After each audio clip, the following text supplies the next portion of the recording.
welcome back to livealittlehigher.com. This week we will start celebrating the holiday of Chanukah on the 25th of Kislev, which is on Tuesday night. We will begin lighting our menorahs for 8 days. And in the discourse given by Rabbi Menachem Mendel Schneerson of Lubavitch, called The Victory of Light, which he gave on the Shabbat of Hanukkah of the year 1977, he explains the situation of what happened in the times of the Maccabees. And he says that the Greeks and the Jews could have very well gotten along. It was fine. They had no problem with the Jews. Difference as the story of Purim with Haman and Ahasuerus. They wanted to eradicate the Jew. In Hanukkah, the Greeks or the Greek Empire didn't want to eradicate the Jew itself, the body of the Jew.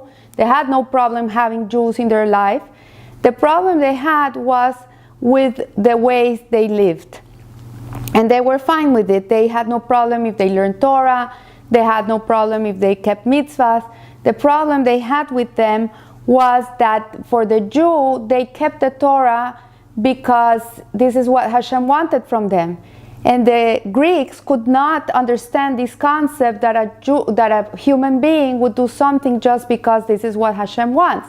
For them, their intelligence came up to their mind, and they thought that there was nothing more than their mind. They thought like everything had to be rational and understood by the mind. Whatever became supra-rational, they could not come to understand. So they saw the mitzvahs, most of them, as sensible and meaningful. They had no problem with this. And they could agree with the logical mitzvot, like we have the mishpatim, which are the mitzvot in which we don't kill, we don't steal, we honor our parents. All these things were logical to them. They even thought they were the right thing to do.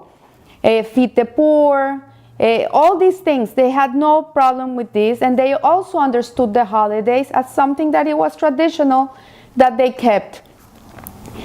And they could have been great friends. They had no problem with this. So what was the problem with them?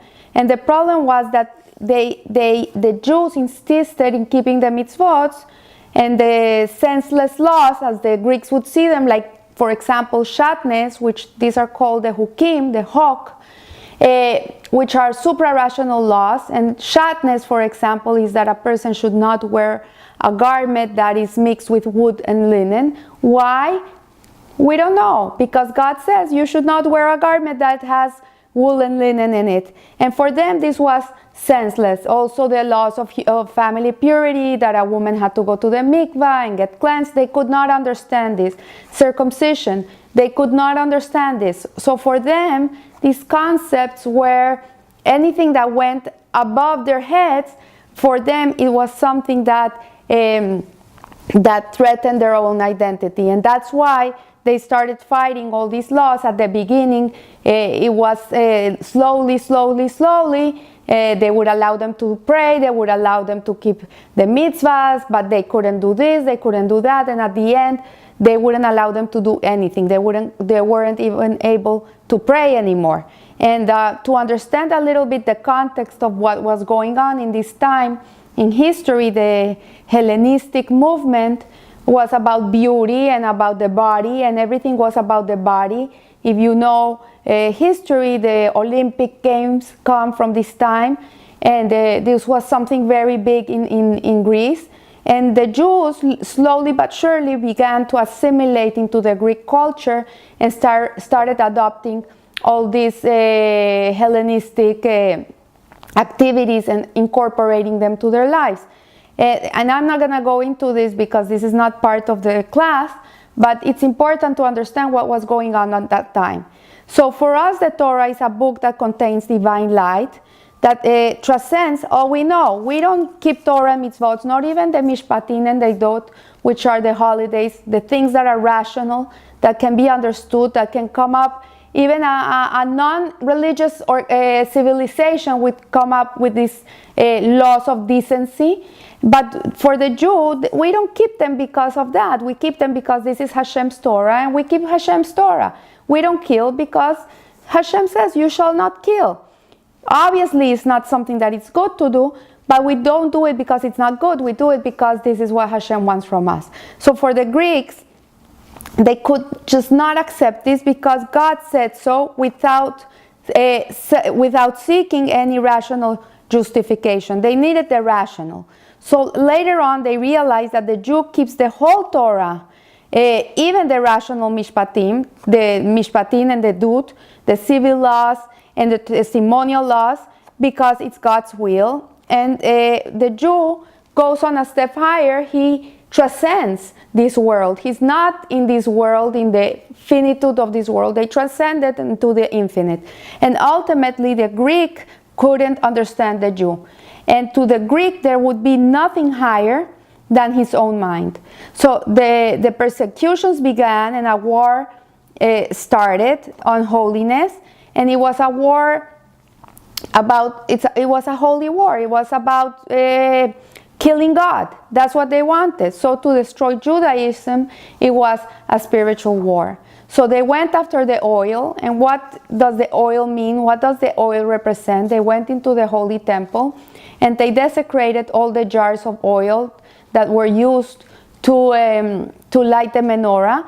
And there was one jar that when the Maccabees came into the holy temple, they found this jar which had the seal of the high priest, which was not contaminated. And with this one, they lit the menorah, and the oil that should have lasted for 1 day lasted 8 days. And this is the miracle of Hanukkah. And this is why the sages instituted that from then on, every year, Jewish people all around the world light their menorahs for 8 days. So every enemy goes after the life force of the opponent. One, if you're gonna fight a war in a certain place, like you contaminate their water, you contaminate their food source. But the Greeks, they contaminated the oil. And what is the oil? So the oil really is the secret of the Jew. And the Jew is like the oil. The oil is a substance that doesn't mix with anything else. Like if you put it in water, you'll see that the oil will always be on top. It will never mix with any other liquid.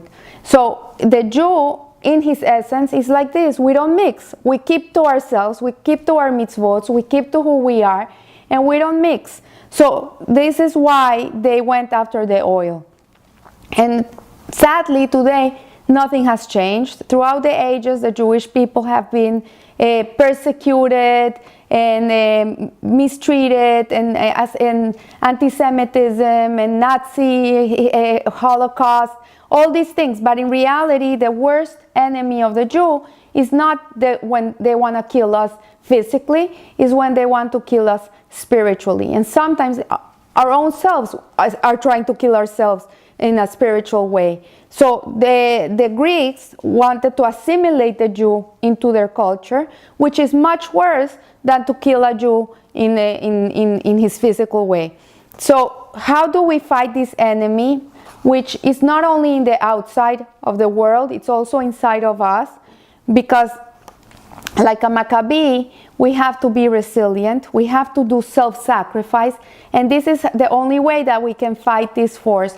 And Mattisyahu and his sons were weak and few, but fought a war, and they won, the strong and the many, inspiring other Jews to fight for Judaism. So the battle with the spiritual Greek really is a battle of the material world.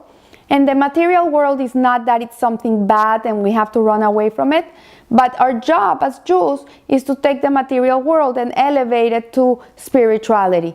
Food, for example, which is material, we use it to eat, to have energy, to be able to fulfill Torah and mitzvot.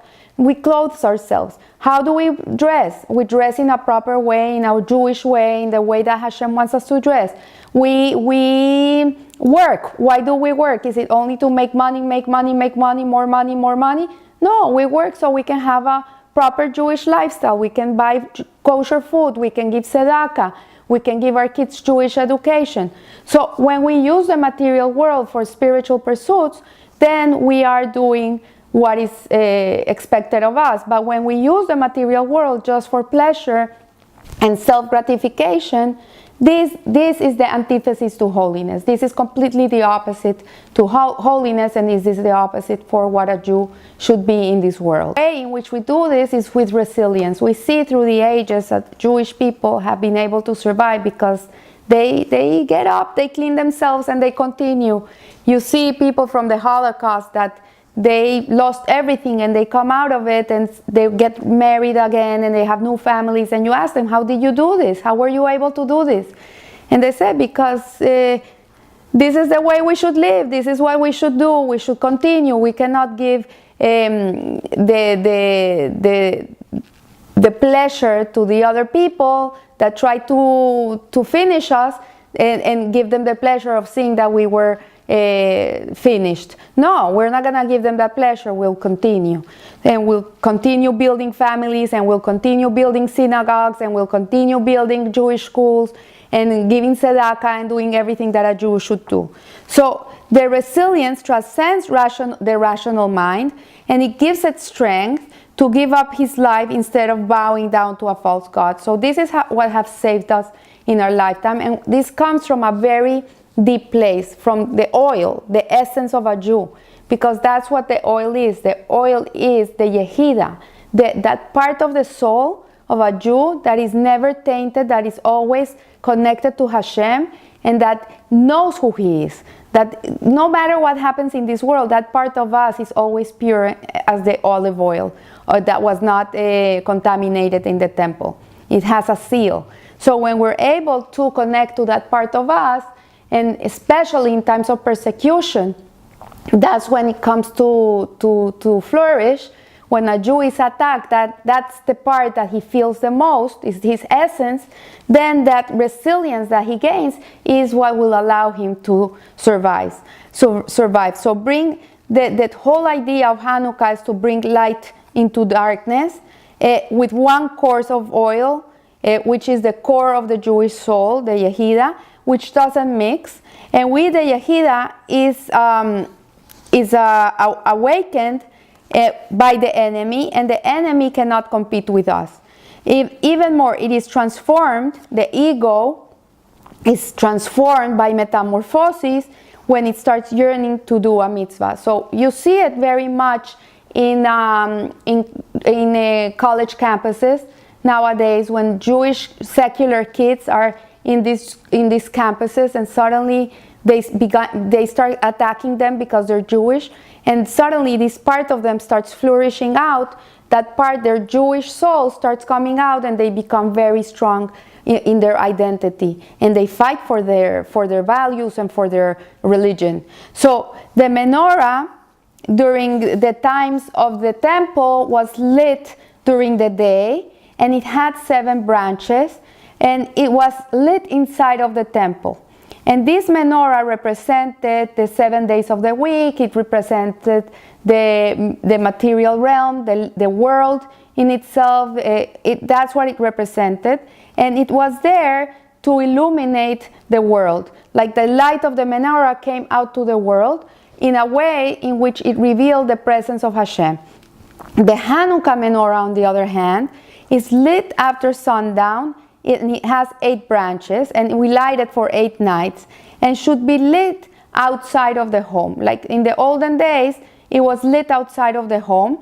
Nowadays, we light it near a window, so the light will shine outside, so the people that are passing by the house can see the menorah. If you go to Jerusalem, you're going to see them outside of the homes in these glass containers.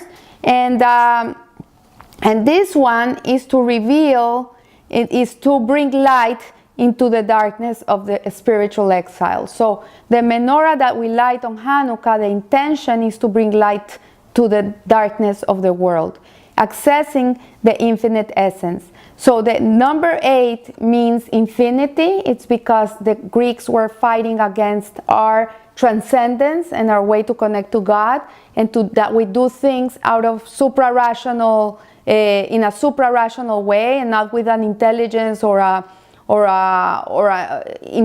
understanding what we do. We do it because this is what Hashem wants from us, and this is connected to the infinite, to number 8.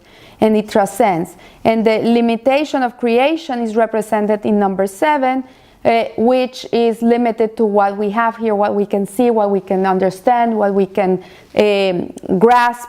And that's the difference between the menorah of the temple and the menorah that we light for Hanukkah. So the infinite light has the power to subdue and transform the darkness. And this is the timeless message of Hanukkah, that living at a time of spiritual darkness, like we've lived in all generations, including this generation in which we are right now, where it's very, very dark, Hanukkah tells us that the darkness has a purpose in itself, and that it's the unnatural condition that exists to awaken our infinite essence. So this darkness, which is the galut, which is the exile in which we're right now, really has a purpose. It's not senseless. It's there to awaken in us that pure oil that we have inside of us, which is our Yehida, which is that part of our soul which is 100% godly and connected to Hashem. And the darkness will be transformed into light through our mitzvahs. And this is why it's so important, and this is what the Greeks wanted to finish the Jewish not doing mitzvot. Why? Because the mitzvot we did because we transcended. We do them because Hashem wants to. But by doing the mitzvahs, that's exactly what we're doing. We're telling Hashem, we believe in you and we're here for you. No matter how dark it is, we are here to bring light to the world. And a Jew is a lamplighter. We're here to bring light to the world. That's like a menorah. The whole year, every day of our lives, from the day we're born till the day we die, we're here to bring light to the world, to illuminate the darkness of this world. And every time we do a mitzvah, this is exactly what we're doing. We're bringing light. And Maimonides says that the power of a mitzvah can tip the scales and bring redemption to the world. So it doesn't matter who does it. Everybody's here working for the same boss. If a person is kind and he does a mitzvah, goes and gives tzedakah to a poor person, even if he's not a religious Jew, he's doing a mitzvah. And we don't know who's going to tip the scales, who's going to bring the redemption. So we have to really get working, and everybody should do as many mitzvahs as they can, because this really connects us to our essence, to that pure oil that we are, and that allows us to be separate from this reality of galut. It puts us on a higher level because we transcend, so we're not bounded by the creation and by the limitations of the 7 days. But on the other hand, we transcend and we transform the darkness into light. And the 8 lights of Hanukkah, they are a foretaste of the times of Mashiach, and that's why when we light the menorah, it is a commandment that we should sit and look at these lights, because these lights that are in the menorah are really that primordial light that Hashem created on the first day of creation, that it was such a light that people could see from one corner of the world to the other corner of the world. This light he had to put away, put it for the time of Mashiach, because the world was not ready for it. So this light is put away for when Mashiach comes. But the lights of the menorah, when we light the menorah, we get a glimpse of this light. And when we sit down and we look at them, then we get this chokhmah, this wisdom inside of us of why we're here, what's our purpose, and what's the whole idea of transforming darkness into light, and be able to have this vision of the redemption. So I want to wish you a happy Hanukkah, that the light of Hanukkah transforms into you and to everything that's around you, that we should shine always, bringing this light into the world, and God willing, with Mashiach soon. So I wish you a beautiful, beautiful Hanukkah, and live a little higher. Thank you.